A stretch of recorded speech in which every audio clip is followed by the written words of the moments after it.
दोस्तों, बड़ी खबर निकलकर सामने आ रही है। मध्य पूर्व में बड़ा खेल शुरू हो चुका है। जो दो मुस्लिम देश कभी दुश्मन थे, वही अब एक दूसरे के सबसे बड़े रणनीतिक साझेदार बनते दिख रहे हैं। तुर्की और मिस्र की बढ़ती दोस्ती ने इजरायल की बढ़ा दी टेंशन। अगली खबर में आपको बताएंगे। ईरान के हमलों के बाद जॉर्डन में अमेरिकी सैनिकों के घायल होने की खबर ने मचा दी हलचल। IRGC ने बहरीन स्थित अमेरिकी ठिकाने AI सेंटर को किया तबाह।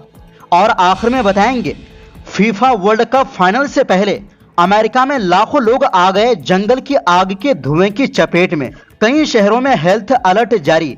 तो बिना समय गवाए बात करते हैं खबरों की। दोस्तों, मिडिल ईस्ट की राजनीति में इस वक्त एक बहुत बड़ा और ऐतिहासिक उलटफेर हो रहा है। दशकों तक एक दूसरे के जानी दुश्मन रहे दो बड़े मुस्लिम देश मिस्र और तुर्की अब पुरानी करवाहट भुलाकर एक मंच पर साथ आ चुके हैं। ये दोस्ती अब सिर्फ कागजी या राजनीतिक नहीं रह गई, बल्कि दोनों देश हाथ मिलाकर अपनी सैन्य और सुरक्षा ताकत को कई गुना बढ़ाने के लिए आगे बढ़ रहे हैं। हाल ही में मिस्र के रक्षा मंत्री अशरफ जाहिर ने तुर्की का एक बेहद अहम दौरा किया। रक्षा मंत्री की कुर्सी संभालने के बाद ये उनका पहला विदेश दौरा था और साल 2013 के बाद यानी पूरे 13 सालों में किसी मिस्री रक्षा मंत्री की ये पहली अंकारा यात्रा थी। इस ऐतिहासिक मुलाकात के दौरान दोनों देशों ने एक शुरुआती रक्षा सहयोग समझौते पर दस्तखत किए, जिसे पूरी दुनिया इन दोनों देशों के रिश्तों में एक बहुत बड़ा और क्रांतिकारी कदम मान रही। ये नया गठबंधन सीधे तौर पर इजरायल के सीने पर सांप लौटने जैसा है और उसके लिए एक बहुत बड़ा रणनीतिक झटका है। इसकी वजह यह है कि इजरायल हमेशा से अपने लिए सबसे बड़ा खतरा तुर्की को मानता आया है और मिस्र भी उसके लिए एक बड़ी चुनौती है, क्योंकि पूरे मिडिल ईस्ट में मिस्र एक बेहद ताकतवर मुस्लिम देश है जो अकेले दम पर इजरायल से लोहा ले सकता है। जानकारों का साफ कहना है कि इन दोनों महाशक्तियों की ये नई जुगलबंदी इजरायल के लिए बेहद डरावनी और बुरी खबर है। डिफेंस एक्सपर्ट का मानना है कि रक्षा मंत्रियों के लेवल की ये बैठक सिर्फ कोई औपचारिकता या दिखावा नहीं थी, बल्कि बंद कमरों में सैन्य सहयोग, सुरक्षा, खुफिया जानकारी बांटने और क्षेत्रीय रणनीति जैसे बेहद संवेदनशील मुद्दों पर गहरी चर्चा हुई। इससे ये साफ पता चलता है कि दोनों देशों के बीच का भरोसा अब पहले से कहीं ज्यादा फौलादी हो चुका है।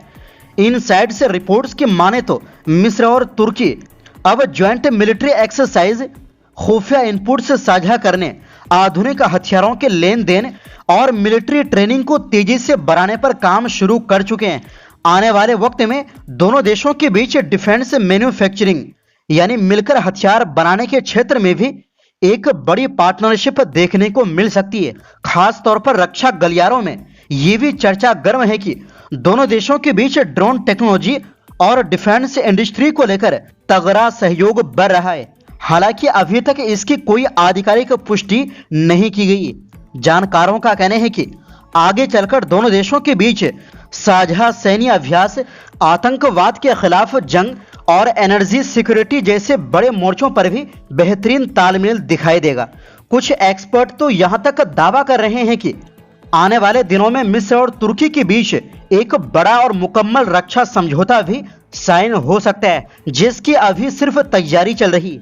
खुद इजरायली मीडिया और वहां के रणनीतिकार भी इस कड़वे सच को कबूल कर रहे हैं कि गाजा जंग और मिडिल ईस्ट के बदलते हालातों ने ही तुर्की और मिस्र को एक दूसरे के गले मिलने पर मजबूर किया है।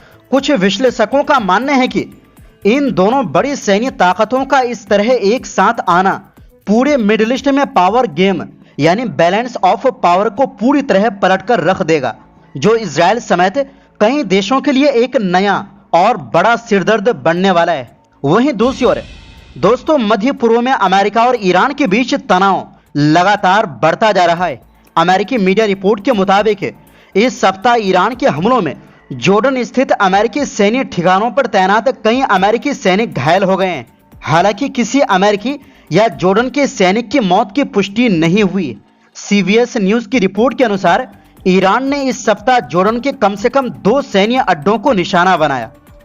इन ठिकानों का इस्तेमाल अमेरिकी लड़ाकू विमान भी करते हैं। रिपोर्ट में अमेरिकी अधिकारियों के हवाले से बताया गया है कि हमले में कई अमेरिकी सैनिक घायल हुए, लेकिन उनकी संख्या और चोटों की गंभीरता के बारे में अभी कोई आधिकारिक जानकारी नहीं दी गई। दूसरी ओर जॉर्डन की सेना ने दावा किया कि शनिवार तड़के ईरान की ओर से दागी गई 10 मिसाइलों को उसकी एयर डिफेंस प्रणाली ने सफलतापूर्वक हवा में ही मार गिराया। उधर ईरान की इस्लामिक रेवोल्यूशनरी गार्ड IRGC ने दावा किया है कि उसने जॉर्डन के अजरक एयर बेस पर मौजूद अमेरिकी सैन्य ठिकानों, लड़ाकू विमानों और ईंधन भरने वाले विमानों को मिसाइलों और कामिकाजे ड्रोन से निशाना बनाया।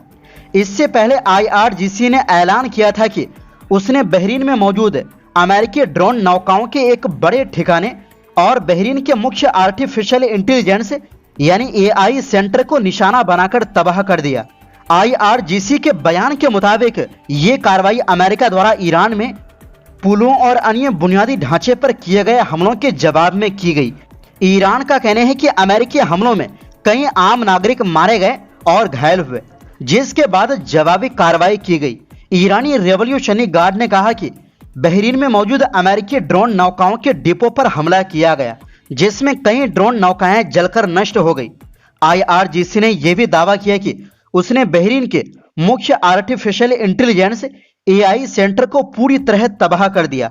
ईरान का आरोप है कि इस केंद्र का इस्तेमाल अमेरिकी सेना ईरान के खिलाफ सैन्य हमलों के लिए लक्ष्य चुनने और खुफिया सहायता देने में भी कर रही थी। ईरान के अनुसार इस हमले में कई बैलिस्टिक मिसाइलों और दर्जनों ड्रोन का इस्तेमाल किया गया। वहीं दूसरी ओर दोस्तों, कनाडा में लगी भयानक जंगल की आग अब अमेरिका के लिए भी बड़ी परेशानी बन गई है। आग से उठ रहा घना धुआं अमेरिका के कई राज्यों तक पहुंच गया है, जिसकी वजह से हवा बहुत ज्यादा प्रदूषित हो गई है। कई शहरों में लोगों को घर से कम निकलने और जरूरत पड़ने पर ही बाहर जाने की सलाह दी गई है। सबसे ज्यादा असर डेट्रोइट, शिकागो, वाशिंगटन और न्यूयॉर्क जैसे बड़े शहरों में देखा गया।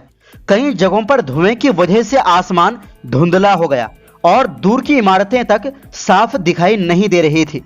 हवा इतनी खराब हो गई कि बच्चों, बुजुर्गों और सांस की बीमारी वाले लोगों के लिए खतरे की चेतावनी जारी करनी पड़ी।